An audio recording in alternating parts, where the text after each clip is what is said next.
هل ألرود شاب عايش حياته عادي زي كل البشر، وفي لحظة يفوق في المستشفى علشان يعرف انه عمل حادثة كبيرة جدا اتسببت له في تلف في الدماغ أثرت عليه لدرجة انه كان في اخر اليوم بينسى ايه اللي حصل معاه في اول اليوم. ده غير طبعا الكسور اللي في جسمه اللي بسببها قال الدكاترة انه مش هيقدر يمشي تاني. في لحظة اتحول من شاب عادي لشاب عاجز وعبيط ودخل في اكتئاب مزمن. مش محتاج اقولك ايه اللي حصل مع الشاب ده، لانه قدر يعدي الاكتئاب ويشفى ويرجع يمشي تاني. ومش بس كده، هو كمان بدأ يأسس البيزنس الخاص بتاعه وبدأ في تأليف الكتب واصبح من اكبر المؤثرين في العالم كله. قريت له كتاب اسمه معجزة الصباح، بيتكلم فيه عن ان كل الناجحين بمختلف مجالاتهم بيشتركوا في روتين واحد. الروتين ده هو اهم اسباب نجاحهم. والجملة اللي فرقت معايا جدا هي جملة ان مستوى نجاحك في الحياة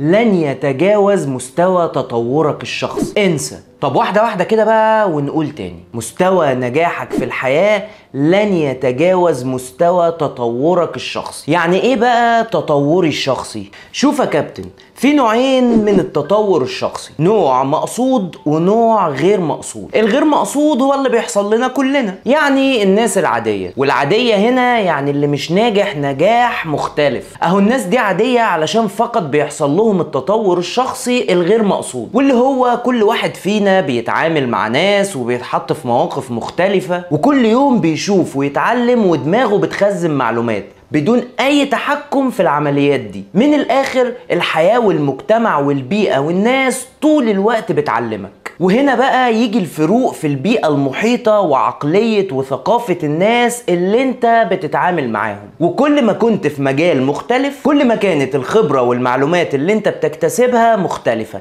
بس بنفس المقدار. يعني بيحصل لك تطور ولكن غير كافي انه يخليك شخص مميز. انت طبعا مميز بس انا يعني بقول كمثال حبيبي. خلينا نقول الشخص العادي، يعني اللي هو يعني كل الناس مش انت. زي ما هو بيتطور في حياته تطور تلقائي، في ناس تانية كتير جدا عايشين حياتهم بتطورهم برضو تطور تلقائي. امال ايه بقى اللي بيفرق الاشخاص الغير عاديين اللي هم يعني ناجحين نجاح كبير وعددهم قليل مقارنة بعدد الناس الكتير العادية؟ وده بقى يرجعنا للتاني نوع وهو التطور الشخصي المقصود. هو ده اللي بيفرق عن العادي. يا ترى هل فكرت قبل كده في موضوع انك تطور من نفسك او انك تركز مع نفسك وتشوف ايه المشاكل اللي في شخصيتك او مشاكل في عقليتك وطريقة تفكيرك ومحتاجة تتطور؟ طب لو كنت فعلا فكرت في كده، هل فكرت وقررت وبدأت تتطور من نفسك فعلا في حاجة جديدة او تطور من طريقة تفكيرك او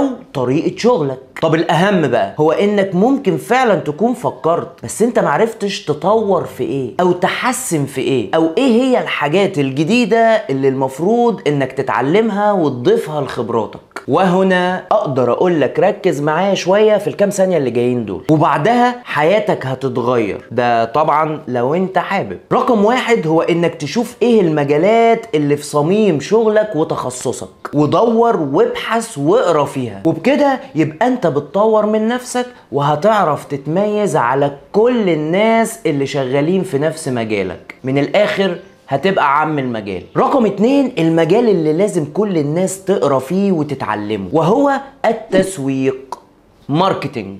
ايا كان مجالك ايه فانت مهم جدا جدا انك تقرا عن التسويق، لان التسويق مش بس للناس اللي شغاله في التسويق والمبيعات اطلاقا، ولا لازم تهتم بالتسويق لما يكون عندك منتج عاوز تبيعه اطلاقا برضو، لان التسويق فيه حاجات كتير وعلوم كتير ممتعة جدا وبتفيدك في حياتك جدا جدا. اولا انت بتتطور في الكلام عن نفسك، والموضوع ده من اكبر المشاكل اللي بتواجه الناس عموما. مش بيعرف يتكلم عن نفسه صح ولا بيعرف يوصف مميزاته صح. التسويق كمان بيفيدك في التعاملات مع البشر بشكل عام، لانه بيفهمك الدماغ البشرية بتفكر ازاي، وبيعلمك ازاي تتعامل مع كل عقلية من العقليات المختلفة اللي انت بتقابلها. التسويق بيخليك فاهم اكتر في العلاقات الانسانية، بيخليك تاخد بالك من كلامك، وده بيخلي كلامك ليه قيمة عند الناس، فمحدش لا هيستهيفك ولا هيستقل بيك ولا بكلامك.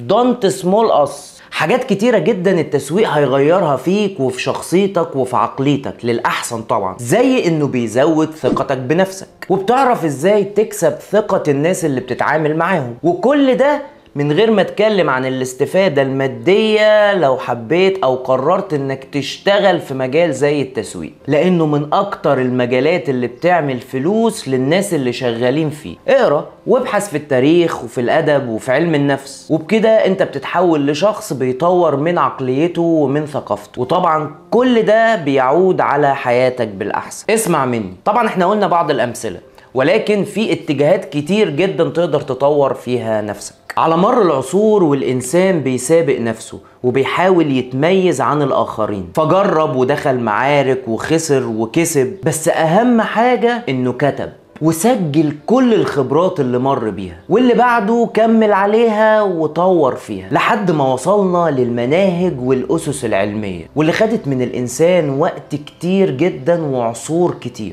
كل ده علشان نيجي احنا ناخد المنهج ونذاكره ونضيف عليه. من الآخر ابدأ من حيث انتهى الآخرون، طور من نفسك وادخل تجارب جديدة، وركز مع نفسك شوية علشان دي بتأثر على حياتك كلها. لايك، كومنت، شير، اشتراك في القناة، اعمل كل التفاصيل. عاوزين حاجة؟